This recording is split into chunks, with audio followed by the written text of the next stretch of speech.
Welcome to a Nightingale Nursing College podcast called Nursing and Nutrition.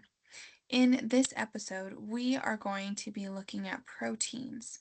So, if you recall, there are essential and non essential amino acids. Essential amino acids means our body cannot make them, we have to receive them from the foods that we eat. The essential amino acids are histidine, isoleucine, lysine, methionine, phenylalanine, threonine, tryptophan, and valine. So if we eat those essential amino acids, our body can then build the non-essential amino acids. I like to think of it as almost like a puzzle. So we have all these puzzle pieces that come, and if we form them in different ways, we then can make different things out of them. That's how our body forms the non-essential amino acids, taking those building blocks from the essentials and turning it into a different amino acid.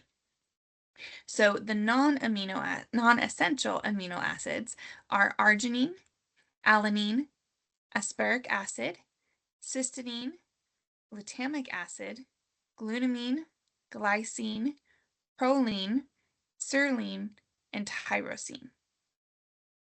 Now, there are some conditions in which maybe you might have a patient who is needing to have maybe a certain amino acid that is restricted.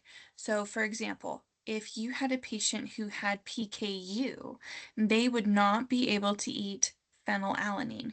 There's an inability for them to digest that.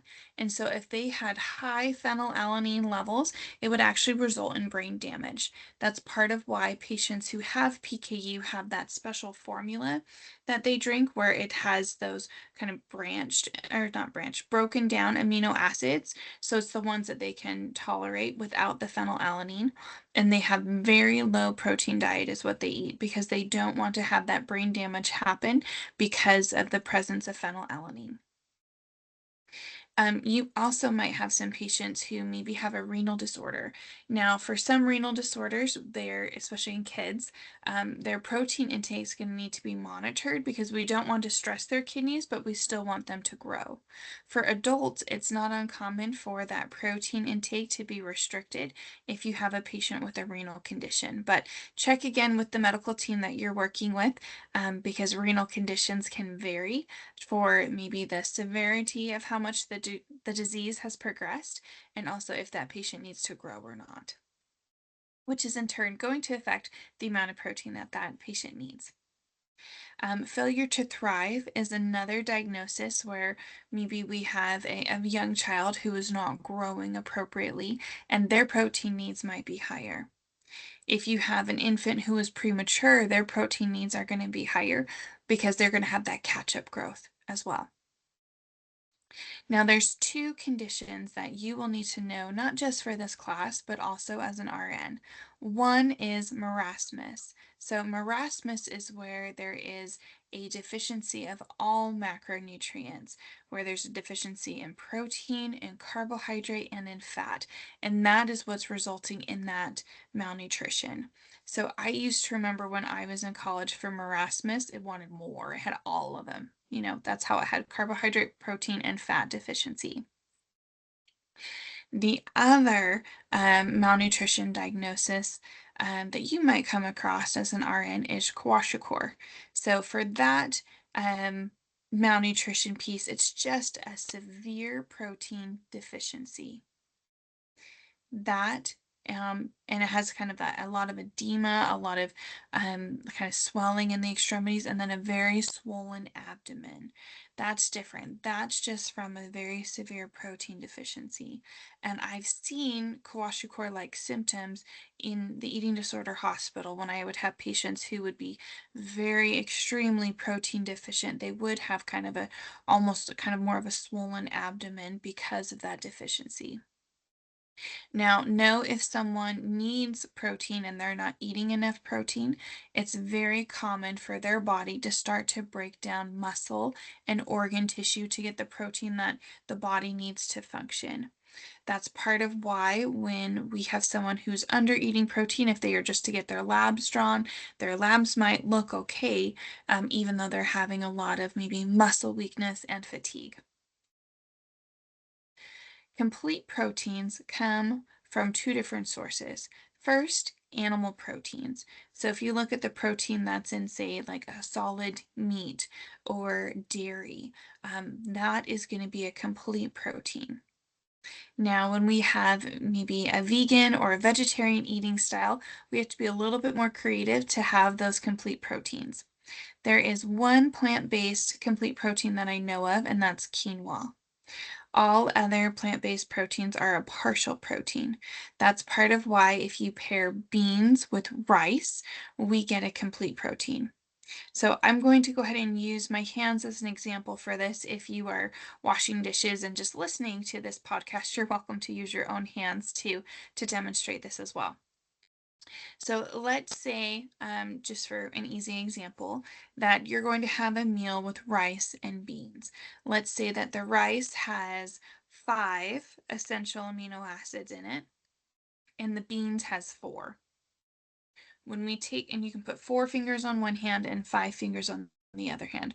When we take it and put it together, it creates a solid and complete protein because there's 9 essential amino acids.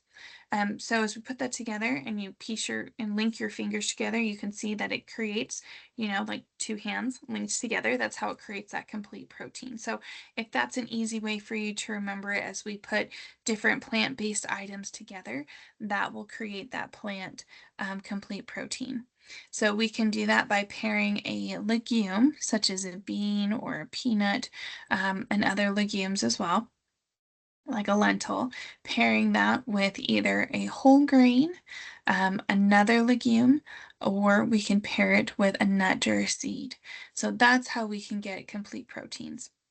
If you'd like to review more examples of that, feel free to go back and watch the live webinar from the week where we discussed proteins.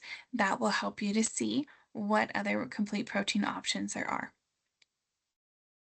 Now, remember for protein, if you're making a calculation, that there are 4 calories in 1 gram of protein. So if you were given, say, an example of a meal that had 20 grams of protein in it, and you were asked to how many calories came from protein, you could take those 20 grams of protein times 4, because remember there's 4 calories per 1 gram of protein, and that would get you a total of 80 calories. So out of that meal, 80 of those calories would come from protein.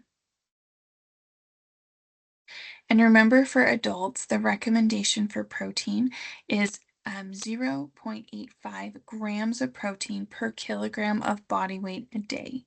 Again, remember that might be different based on those conditions already discussed, such as if we had a patient who was failure to thrive, a preterm infant, or if we had a patient with renal failure, that amount of protein might be different. But in general, that's the amount of protein that an adult would need every day in order to meet protein needs.